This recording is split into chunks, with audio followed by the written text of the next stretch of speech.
Hello, everyone. My name is Christian. Thanks for joining the webinar today. I work in developer relations here at Samsung, and today we're going to give a webinar covering the Tizen .NET platform and give a quick demo on how to create a wearable .NET application.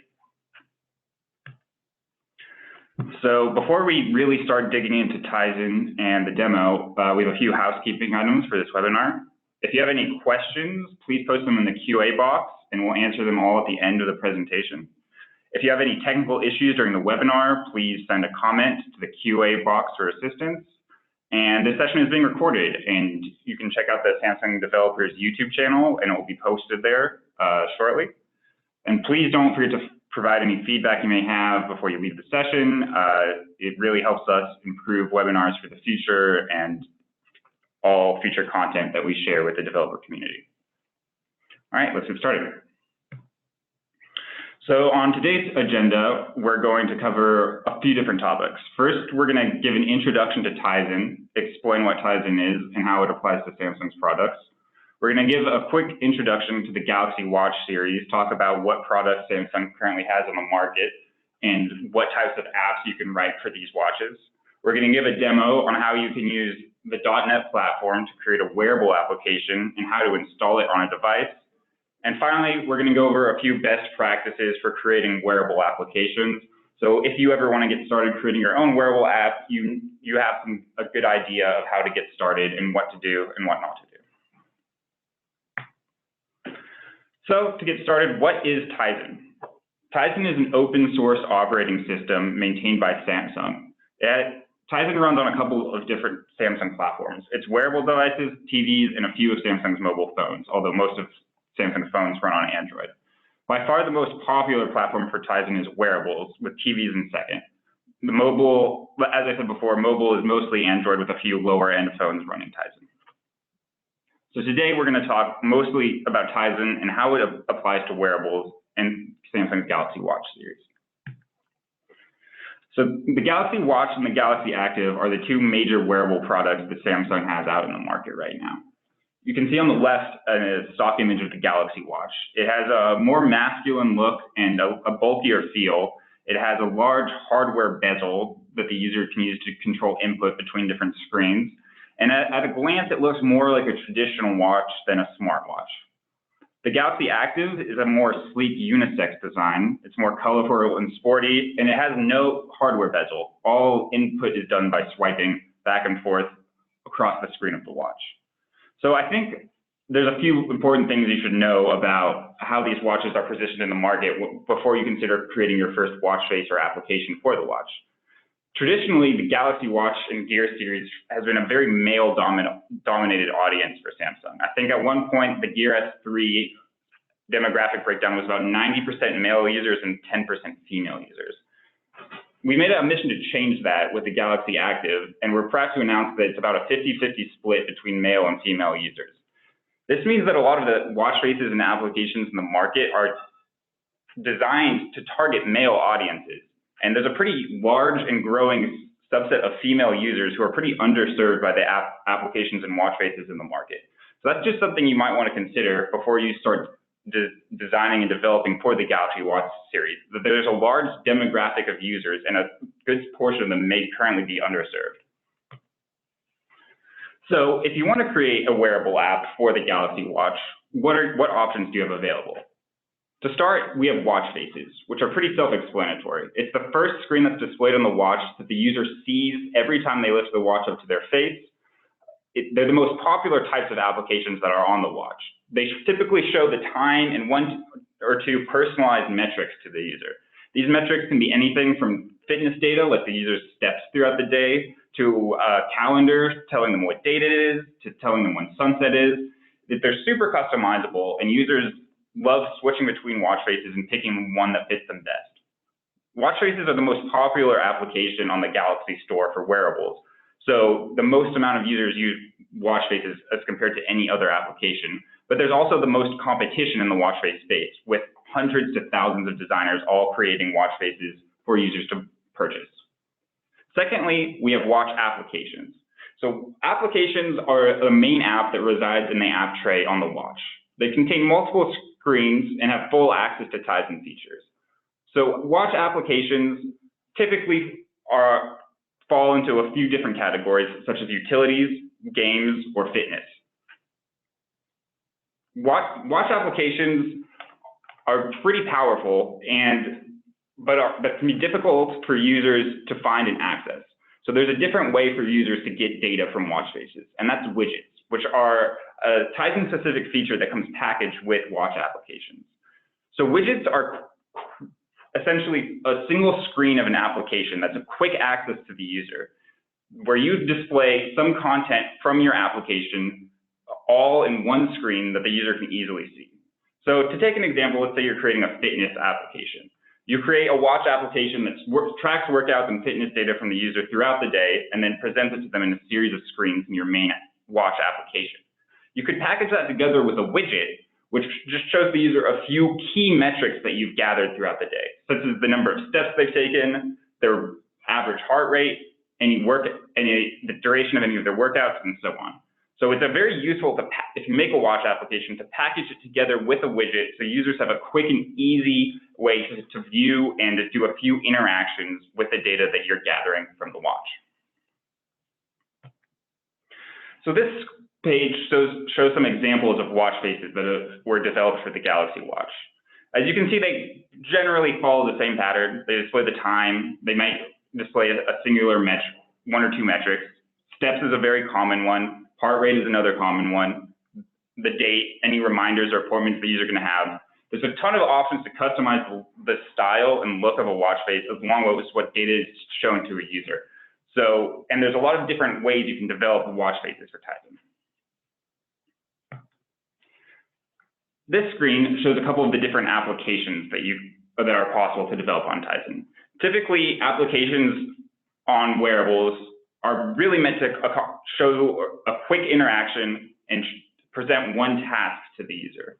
For instance, sleep tracking, showing the golf course and hole that they're currently on, getting a quick weather update, controlling your music, doing a quick currency conversion, or playing a simple game. There's lots of different ways you can take wearable applications, and later in this presentation, we'll give you some best design and development practices so you can get the best engagement out of your application. So now that we've kind of described what the different aspects of the Galaxy Watch and the different types of applications you can build, what's the architecture of Tizen when you actually want to start building an app? So Tizen has 3 different frameworks that you can build applications in. To start, there's web apps. Web apps are built a lot like a traditional web app using HTML5, CSS, and JavaScript. Anyone experienced with web development should be able to pretty easily build a web app for Tizen. Secondly, there's native apps. So native apps are written in C or C++, and they have direct access to the Tizen native APIs. I mentioned earlier that Tizen is an open source operating system. This operating system is written completely in C. So if you build a native application, you get direct access to all of the APIs written in Tizen, written for the operating system. If you build a web app, there's a layer of abstraction between the Tizen web APIs and the Tizen native APIs. So native applications are traditionally a little more powerful if you want to control more features of the device, because there's less layers of abstraction between the runtime and the operating system. However, native applications make it difficult to build UIs. So traditionally, a lot of developers have stuck to web applications because it's very easy to build a UI with HTML5, CSS, and JavaScript, as opposed to C. Finally, the most recent addition to Tizen has been the Tizen.NET runtime. So those familiar with .NET will know that it's a runtime built and maintained by Microsoft and traditionally used together with C# and Xamarin for developers who want to create cross-platform applications that target multiple different device types. So they only have to write one app in C# and then deploy it to a bunch of different devices that share the same UIs that you built for those applications. So with the release of Tizen 4.0, .NET has been fully supported and integrated into Tizen, which is great because there's a bunch of different useful features. You can use Xamarin Forms to construct a cross-platform UI that works across multiple different wearable platforms. For instance, you could construct a UI that's consistent across both the Apple Watch and the Galaxy Watch, even with the different considerations in display size. And then you have access to the Tizen FS APIs, which give you direct access to all those Tizen native APIs I've mentioned earlier in the presentation. This means it's easy to build a cross-platform UI in .NET, and you get to access all of the powerful Tizen native APIs to access whatever device sensors or data that the operating system is gathering. So what are the development options if you want to develop a Tizen application? There's two main paths you can take. On the left, you see Tizen Studio. Tizen Studio is an Eclipse-based IDE that should be pretty familiar to any developers who have built a Java application before. Tizen Studio is traditionally used for both web and native Tizen applications. On the right, you see Visual Studio. Visual Studio is an IDE built by Microsoft that also supports Tizen.NET applications. So there's in the Visual Studio marketplace, there's a Tizen add-on. Installing the add-on in the Tizen SDK will allow you full access to all of the Tizen APIs and features, and you can develop a completed .NET app using Visual Studio, which we will demo today. So what are some of the resources for you when you want to start building a Tizen application? I would say, especially for .NET, there's three main places you should look. The first is Tizen.org.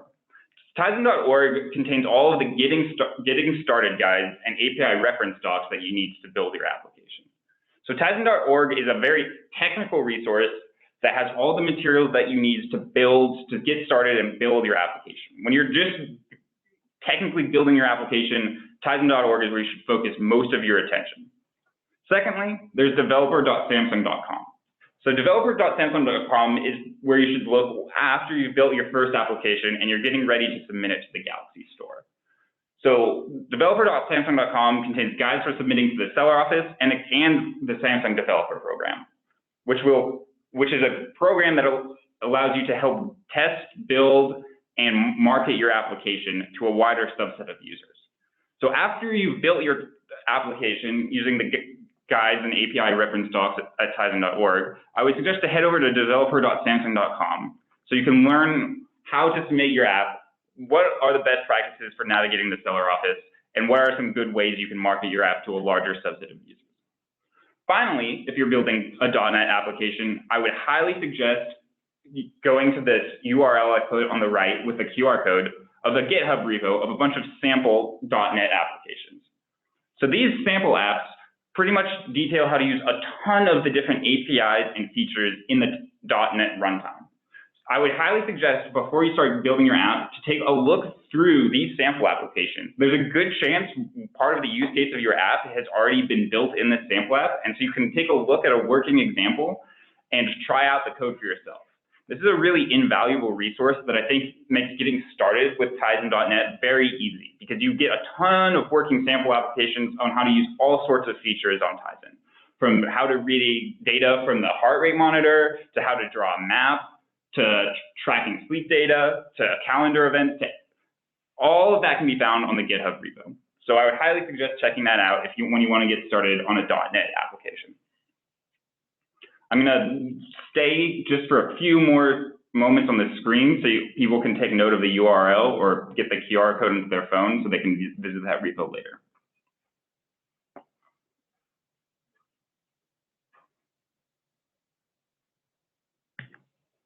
Okay, and now that concludes the first portion of this presentation, and we're going to move on to the demo. So what this demo is not going to cover is how to install Visual Studio and get all the Tizen SDK set up. It's a pretty lengthy installation process, and I didn't think it would make very good material for us to just sit here and wait for 30 minutes as the SDK and all the different platforms are installed. So instead of going through that entire process, I'm going to put this link here, which should also be posted in the chat, that's a pretty good guide of how to get started using Visual Studio with Tizen. So you just need to follow that guide and you can get your environment set up in the exact same way that I'm going to use in this demo. So I'm going to leave this QR code up for just a little bit longer as I switch my screen over to my full desktop so I can show you Visual Studio for Tizen.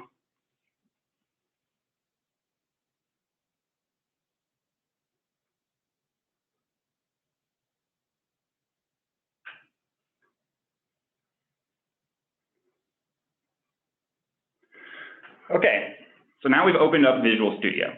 So this should be familiar to anybody who's built a .NET application before, but if you're a newbie, it's pretty easy to figure out what's going on. It's a very traditional IDE, and everything is about where you'd expect it for any experienced programmer or developer. Getting started with a new Tizen project is really simple. Let's just go to File, New, Project. From here, we see all of the different applications that we can develop in Visual Studio using C#. Since I've installed the Tizen add-on from the Visual Studio Marketplace, Tizen 4.0 and Tizen 5.0 are available platforms that we can build in applications for. Just to note, both the Galaxy Watch and the Galaxy Active run on Tizen 4.0. Tizen 5.0 has not yet been deployed to any devices. So if you go out and create a wearable application, for the moment, make sure to choose Tizen 4.0 as the runtime that you're using. So we want to demo the powerful cross-platform features of Xamarin and how you can write a singular UI that can be applied across multiple different device types.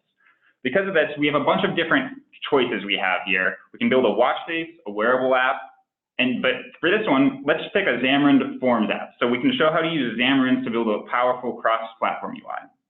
We'll name the project Demo, and we'll click OK to get started. So for this example, we're building a wearable app, so I'll select wearable. And just to show you how the cross-platform nature of Xamarin Forms work, I'll also select TV. This way, we'll have one UI that can be displayed both across the Tizen TV platform and the wearable platform, with no extra code that has to be written by you. We'll click OK, and Visual Studio will start firing up the demo project.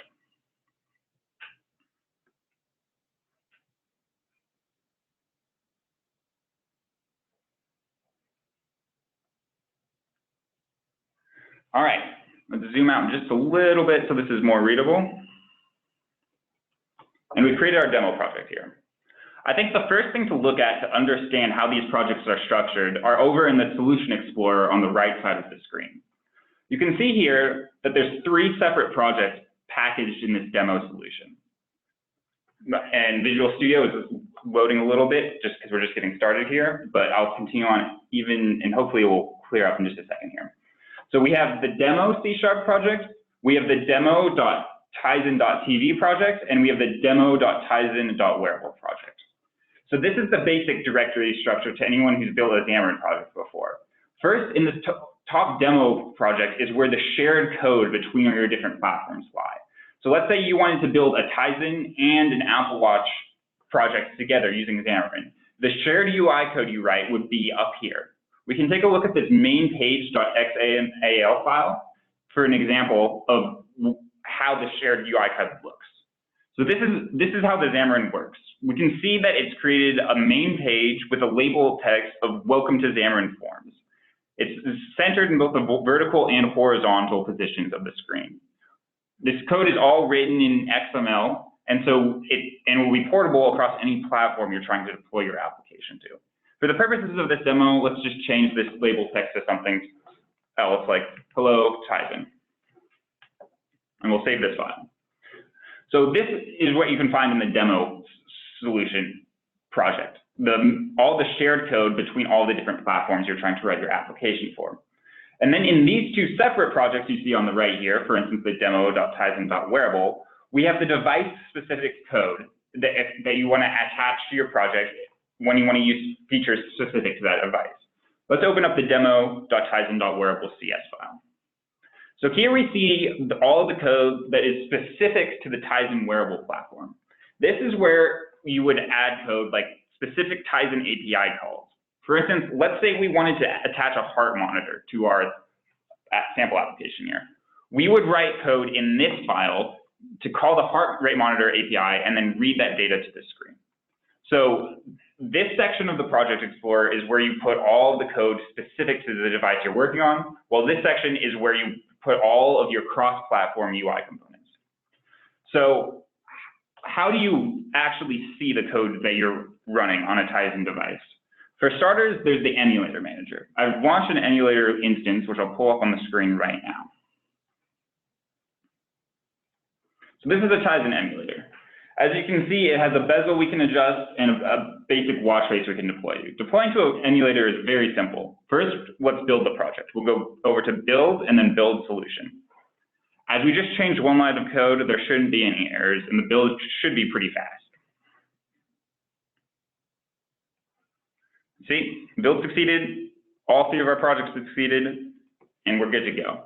So deploying our project to the emulator is pretty simple. We just need to press play button up in the corner here, and the IDE automatically knows there's an emulator instance running. So deploying to the emulator is super simple. You just click the button, pull up the emulator, and after the installation process, our simple Hello Tizen app should pop up on this emulator instance.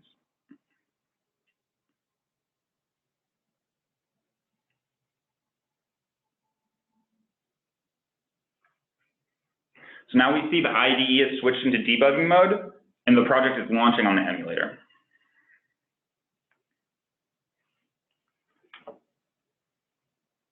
And there we go, Hello Tizen. Really simple to build a UI, really easy to port it across multiple different device types. As you can see here, the debugging mode of Visual Studio is pretty powerful. We can set breakpoints, step through functions, and do all the standard debugging tools you may be familiar with of the IDE of your choice. Stopping debugging is pretty simple. We just press the stop button, and the project is over. So that's how you deploy to an emulator. But what about deploying to an actual device? This can be pretty tricky for people who are just getting started, and so we're going to run through that process now. I'm also going to talk a little bit about why you might want to test on a device instead of just an emulator. So testing on an emulator is a great start. I would highly suggest everybody start there to build their application and just to see if it's something that they like doing and getting a basic idea of how the UI of their application looks. But I think it's very important if you want to make the most robust app possible to actually push your application to an actual device. Wearables are interesting because they're on a user's wrist and the user doesn't really interact with the wearable as much as they would with a mobile device. This means that you want to build the interactions for your wearable device with this limited time in mind. This means that I think it's very invaluable to test your application on an actual device and see if you've made something too complex or unwieldy for users to use. Users want to be able to pull their wrist up to their face, press a few times on your app, and go about their day. So I think it's very important to try to, if possible, to try to test your app on an actual device so you really understand, is this an experience that makes sense on a wearable platform? So let's close our emulator instance now.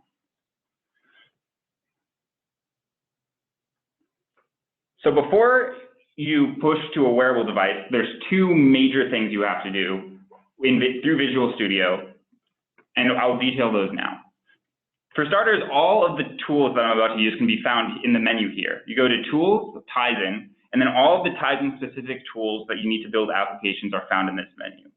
We just used the Emulator Manager, which can be found here, and we're about to use the Device Manager to connect to our device, and the Certificate Manager to sign our application file so we can push it to the device. So most Galaxy watches cannot be connected through a hard wire to a computer. You need to connect over a Wi-Fi network to be able to push your application to the device. That's why we need to use the Device Manager. So first, you should ensure that your watch and your computer are on the same Wi-Fi network. And then we open the Device Manager. So how do we connect to our watch through the Device Manager here? Another important step is after you've verified they're on the same Wi-Fi network is to turn Bluetooth off on your watch.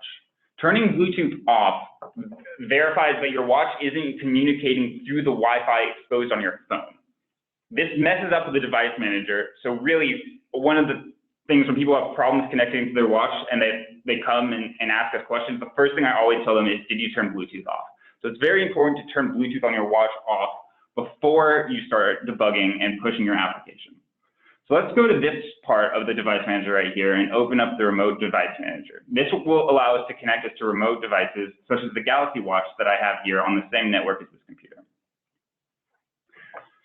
So as I connected earlier today, the watch is sitting right here. If I hadn't previously connected, I would press this button right here to scan the local network for devices. So we can see here that really all that's exposed is an IP address and a port to our watch. Before connecting, it's a good practice to look at your watch and verify that the IP addresses match, so you know that you're actually connecting to the correct device. This can be found by going to Settings, Connections, and the Wi-Fi Manager. So I've just opened up that on my watch, and I'm looking at the IP address. They match the same. The port you want to connect through is 26101, and now let's click this switch here to see if we can connect to our watch. So now we see the connection is on, and the debug log from our watch is putting output to the device manager here. So this means we've established a connection between the device manager and our watch, and we can now start to push applications onto our device. But before we start pushing applications, there's one more step we need to take, and that's using the certificate manager to sign our package. So if we go through the build process here, and we rebuild this solution, we'll notice in the output here that our package has been signed with the default certificates. Both the wearable and the TV package have been signed with default certificates. What does this mean? Well, the default Tizen certificates are all you need to sign your package with if you want to push it to an emulator. But when you want to start pushing applications to actual devices, you need to sign it with a Samsung certificate profile that you can create through the certificate manager. And I'm going to show you how to do that right now. So we would go to Tools, Certificate Manager. I already have an instance open here. And let's click on the little plus sign to generate a new certificate profile that we can sign our application with. So as I said before, the default, we don't need to create a default Tizen profile, as that just allows us to push devices to the emulators. We want to create a Samsung profile. This will allow us to push to actual Galaxy Watch devices. We're creating a wearable application, so let's select wearable as our certificate option. We'll create a new profile name. I'll just call it Demo. We're creating a new author certificate. So the author certificate is how you sign your app to verify that you are the owner of it. When you upload an application to the store, you can only update your application if you have signed it with the same author certificate. The author certificate is a way to verify that you are the owner of your application. So it is very important to not lose your author certificate after you build it. So for the purposes of this demo, I'll just put my name in, choose an 8-character password,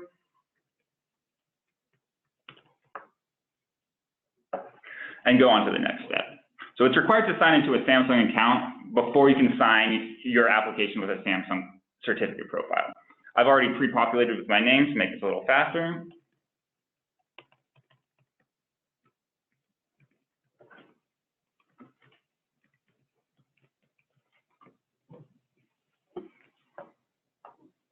And we've signed in to our Samsung profile.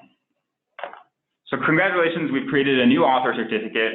As of now, I won't generate a backup path because this is just a demo, but I would highly suggest you create a backup path when you're building your own applications. Otherwise, it can be possible to be locked out of updating your applications once they're in the store if you lose your author certificate.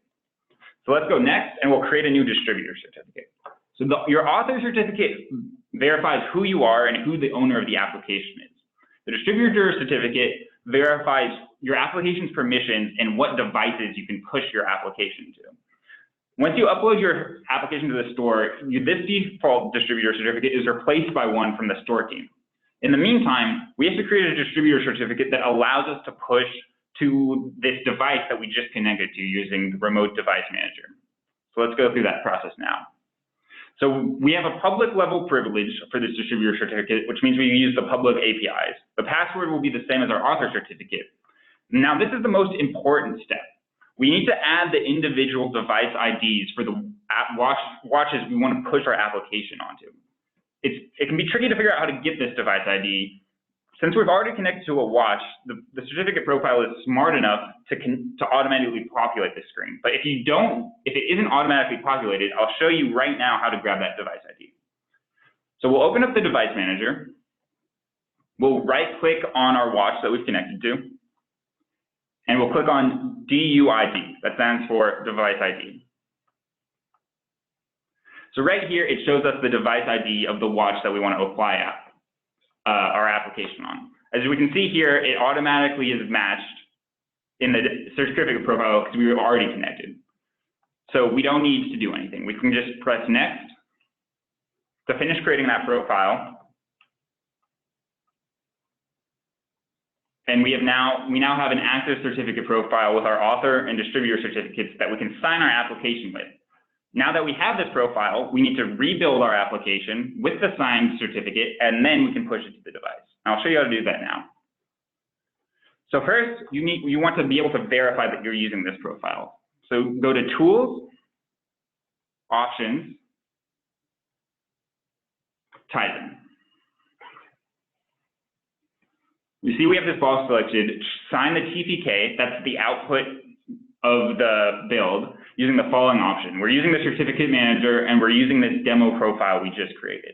So this is a way to verify that we're signing this package with the demo application. The process to sign is really simple. We just go build, rebuild, and this demo application has now been built. As you can see, that sign with the default certificates message is not popping up in the build output down here. We've signed this package using our certificate, and we can now push it to an actual device. We can see the IDE no longer says emulator up here. As the device manager is now connected to a device, the device has popped up. So I'm going to build and deploy this to the device, and then I'm going to switch to my webcam so you can see that the application actually pops up to the device after it's been installed. So I'm going to start that process now, and then I'm going to switch to the webcam.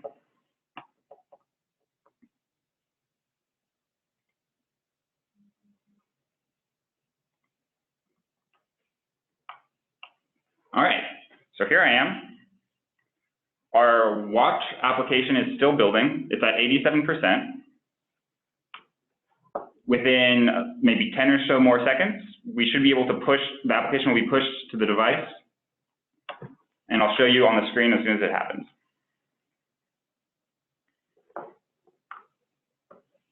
All right, it looks like our build was a success. It takes a little longer to push your application to a remote device than it does to an emulator. That's just the nature of the Wi-Fi connection and pushing the package. All right. And any second now.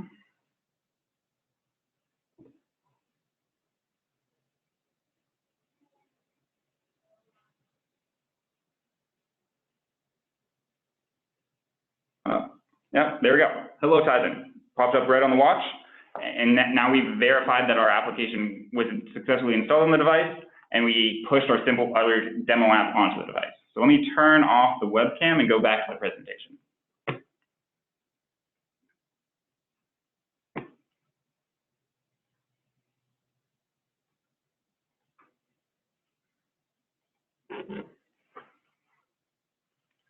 Okay. So now we've completed the demo session of this webinar, which should give you a good idea of the different ways that you can build applications in .NET and how you can push them to both the emulator and the devices. So what are some best design and development practices for wearables? So as I mentioned before, wearables have created a more intimate and responsive context to user interaction that's different from other mobile devices such as smartphones and tablets. So when designing your wearable application, think about your brand identity. The most successful wearable apps that we see have consistent, clear brand identity across all the screens in their application. You can see here that they use bold colors with good icons and animations to make a consistent experience that's easy for the user to use. One thing to keep in mind when designing wearable applications is that users have their phones on them at all times. So don't recreate a mobile experience on the wearable. We'll get into that in the next slide. So here are some do's and don'ts for developing wearable applications. So when developing a wearable application, really think about what makes the wearable unique as opposed to a phone. So take advantage of the sensor data on the wearable. The wearable is tracking the user's steps, it's tracking their heart rate, it's tracking their sleep. This is all really useful data to users and a large reason of why they bought the wearable in the first place. So take advantage of this. Design for quick interactions. As I said before, users typically hold the watch up to their face, press one or two buttons, rotate the bezel, do one or two swipes, and they're done. So design a quick interaction. Don't go too deep. Don't make anything too complex. Keep the small display size in mind. The largest screen is only 46 millimeters. That's not a lot of display space. So make a simple design, make bold colors, and make it easy to navigate what's going on in your application. And design for situations in which users check their watches. Maybe when they're driving and they don't want to look at their phone, or when any activity when their hands might otherwise be busy. Maybe they're out on a run. So really think about when a user would want to check their watch over checking their phone and design around that use case. Don't recreate a mobile experience. People typically have their watch and their phone on them at the same time. So they can always pull out their phone to accomplish something. So don't try to just recreate a phone app on the wearable. And don't create an overly complex UI. Wearable UI should be simple and easy to use. And through that, you should be able to create a pretty successful and engaging wearable application. So if you run into any trouble when building your application, use the support email address, support@samsungdevelopers.com. Through there, we'll help you through any technical issues you may run into when developing your application. Here's some other ways we can help you. Our dev support team is based in Mountain View, California, and we support both Android and Tizen projects. So we support the Tizen SDK, the watch face editor and theme editor. We support submitting and promoting your apps, and we run the Samsung Developer Program. You can register for free going to the following URL, samsungdevelopers.com. Once again, that support URL, when you run into any technical issues, is support@samsungdevelopers.com. Finally, here's where we can be reached on all of our social media channels: Facebook, Twitter, LinkedIn, Instagram, YouTube, and finally, the Samsung Developer Program website. So this concludes the main presentation and demo part of the webinar. Now I'll answer any questions that people may have in the Q&A part of the chat.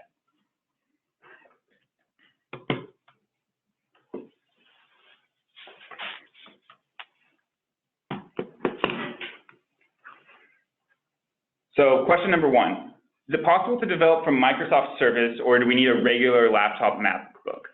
So Visual Studio requires Windows 10 to build. So if your Microsoft Surface is running Windows 10, you probably are able to launch Visual Studio. It's not something I've checked out myself.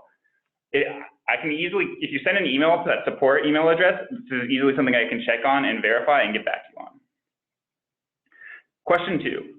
Can we access the NFC from .NET, or does it need to be C++/native? You can access the NFC from .NET, but NFC on the wearables is a little tricky. Most of the NFC use cases are built around card emulation, using the wearable to emulate a credit card to do a payment. Currently, the wearable does not have the ability to read NFC tags. You can still transfer data between an NFC reader and the watch using the NFC APIs, but you have to keep in mind this all has to be done through card emulation mode, which is a little trickier. So don't go into a wearable application just expecting to be able to read an NFC tag, because sadly that's not currently supported. Would you suggest moving apps already written from Galaxy Watch Designer to Visual Studio? So that really depends. I think Galaxy Watch Designer is a very powerful tool, and I think is a lot easier to use and wrap your head around compared to Visual Studio. I think if you're frustrated by the limits that Galaxy Watch Designer puts on you, and for those that don't know, Galaxy Watch Designer is a Photoshop-like tool that lets you design watch faces.